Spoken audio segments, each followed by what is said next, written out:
Eshitamiz. Bu she'rni hech qayoqqa chalg'imasdan, dunyo narsalarini o'ylamasdan, o'limingizni o'ylab eshiting. Qiyomatni eslasam goh. Dildan chiqar titrog'u sazo, farz qilgani Alloh taolo, mening qancha namozim qazo.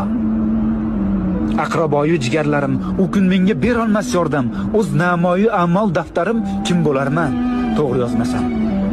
Tobut keldi ko'zim oldiga va bir o'zim yotguvchi qabr munkar nakir kirib oldimga bitta savol beradi. So'ng yotarman tuproq ostida. Bir o'zimga ayon ahvolim. Zor yugursam dunyo qasdida azob tortmay qolmaydi jonim. Umrimiz oz, juda oz. Mehmondirmiz doril fanoga. Bu olamda yashaymiz biroz. So'ng ketamiz doril baqoga. Har insonning dilida hadik, hammani jam aylagan mahshar shukr. Mo'min bo'lib tug'ildik. Bizga to'g'ri yashash yarashar. To'g'ri yo'lni unutmang.